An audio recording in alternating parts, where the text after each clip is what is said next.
कौन रेफरी किसकी मैच में जाएगा, कौन रेफरी कितने पॉइंट्स देगा, कौन मैच चेयरमैन कहाँ पे बैठेगा, किसको जितवाना है किसको हरवाना है, वो सब ब्रजभूषण द्वारा और उसके लोगों द्वारा कंट्रोल किया जाएगा। और सरकार और हमारा खेल मंत्रालय मुख्य दर्शक बन के इस चीज़ को देख रहे हैं। कोई खिलाड़ियों की मदद के लिए आगे नहीं आ रहा है।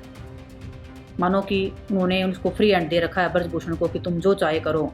सुप्रीम कोर्ट की गाइडलाइन होती है कि किसी भी विक्टिम का आइडेंटिटी को रिवील ना किया जाए, क्योंकि उनकी गरिमा और उनकी मान सम्मान की बात होती है।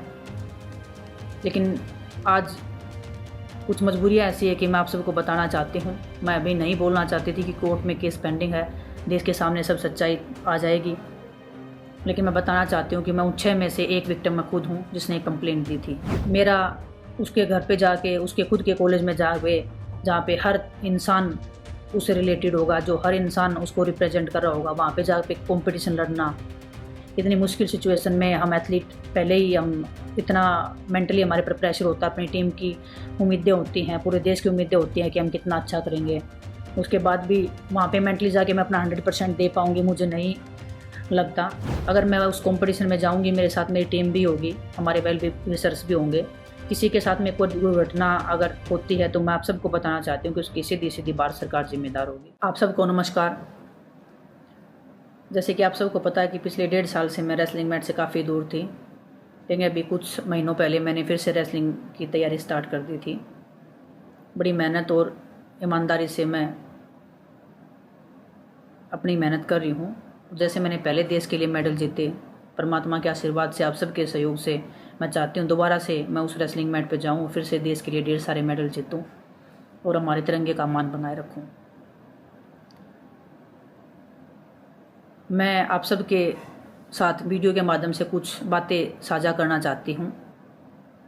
आज से 1 महीने पहले रेसलिंग फेडरेशन द्वारा एक कंपटीशन का अनाउंसमेंट किया गया, रैंकिंग टूर्नामेंट। ये टूर्नामेंट जहाँ पे ऑर्गेनाइज करवाया जा रहा है वो गोंडा यूपी, जहाँ पे ब्रजभूषण का घर है, उसका खुद का प्राइवेट कॉलेज है, वहाँ पे इस कंपटीशन को ऑर्गेनाइज करवाया जा रहा है। वहाँ पे मेहनत करने वाले हर खिलाड़ी को उसका हक मिलेगा। ये बड़ा नामुमकिन और बहुत इम्पॉसिबल चीज़ है। कौन रेफरी किसकी मैच में जाएगा, कौन रेफरी कितने पॉइंट्स देगा, कौन मैच चेयरमैन कहाँ पे बैठेगा, किसको जितवाना है किसको हरवाना है, वो सब ब्रजभूषण द्वारा और उसके लोगों द्वारा कंट्रोल किया जाएगा। और सरकार और हमारा खेल मंत्रालय मुख्य दर्शक बन के इस चीज़ को देख रहे हैं। कोई खिलाड़ियों की मदद के लिए आगे नहीं आ रहा है। मानो कि उन्होंने उसको फ्री हैंड दे रखा है ब्रजभूषण को कि तुम जो चाहे करो, चाहे तुम महिला पहलवानों के साथ में कुछ करो, चाहे तुम कुश्ती जगत के साथ में कुछ भी करो, हम तुम्हारे साथ में खड़े हैं। सभी मेहनती खिलाड़ियों का वजन ठीक से चेक किया जाएगा, उनका जो मेहनत का जो रिजल्ट है वो मैट पे निकल के आएगा, वो मुझे नहीं लगता। आज से 3 साल पहले हमने सेक्सुअल हरासमेंट के खिलाफ भी आवाज़ उठाई थी, उससे रिलेटेड कोर्ट में केस पेंडिंग है। 6 महिला खिलाड़ियों ने कंप्लेंट्स दी थी, उसके आधार पर आज भी कोर्ट में गवाहियाँ चल रही हैं। सुप्रीम कोर्ट की गाइडलाइन होती है कि किसी भी विक्टिम का आइडेंटिटी को रिवील ना किया जाए, क्योंकि उनकी गरिमा और उनकी मान सम्मान की बात होती है। लेकिन आज कुछ मजबूरियाँ ऐसी है कि मैं आप सबको बताना चाहती हूँ। मैं अभी नहीं बोलना चाहती थी कि कोर्ट में केस पेंडिंग है, देश के सामने सब सच्चाई आ जाएगी, लेकिन मैं बताना चाहती हूँ कि मैं उन 6 में से एक विक्टिम मैं खुद हूँ जिसने कंप्लेंट दी थी और हमारी गवाहियाँ भी चल रही हैं।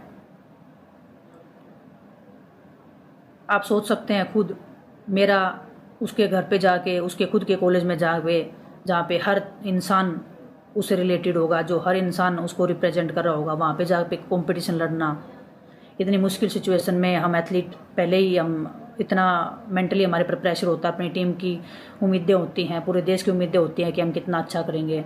उसके बाद भी वहाँ पे मेंटली जाके मैं अपना 100% दे पाऊँगी, मुझे नहीं लगता।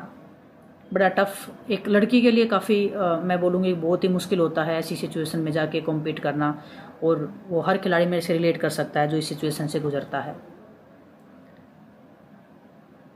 आज भी ब्रजभूषण बोलता है कि रेसलिंग फेडरेशन पे उसका दबदबा है, उसी के लोग उसने बैठा रखे हैं, वो खुद पूरे देश के सामने बोलता है, लेकिन फिर भी स्पोर्ट्स मिनिस्ट्री या भारत सरकार कुछ भी कदम नहीं उठाती है।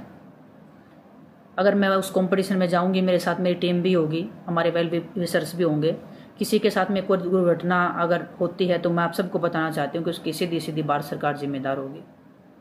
क्योंकि वो आदमी ब्रजभूषण जो खुद ऑन कैमरा बोलता है कि मैंने एक आदमी का मर्डर किया था, फिर भी उसको कोई सज़ा नहीं मिली, तो आप सोच सकते हैं कि वो इस मानसिकता का है, वो क्या करवा सकता है। किसी के साथ में कुछ भी हो सकता है। मैं कोई प्रिविलेज या मैं कोई अपने लिए स्पेशल ट्रीटमेंट नहीं चाहती हूँ। मैं बस इतना चाहती हूँ कि मैट के ऊपर फैसला हर खिलाड़ी की मेहनत के बेस पे हो, ना कि किसी गुंडे बदमाश द्वारा जो वो जिसको चाहता है जितवाएगा, जो जिसको चाहेगा हरवाएगा।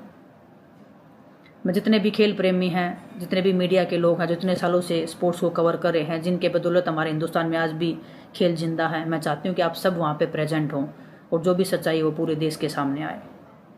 जय हिंद। हमसे जुड़े रहने के लिए हमारे YouTube चैनल को सब्सक्राइब करें और नई वीडियो की नोटिफिकेशन के लिए बेल आइकॉन को दबाएं। अगर आप ये वीडियो Facebook पर देख रहे हैं तो लाइक जरूर करें और ज्यादा से ज्यादा शेयर करें। धन्यवाद।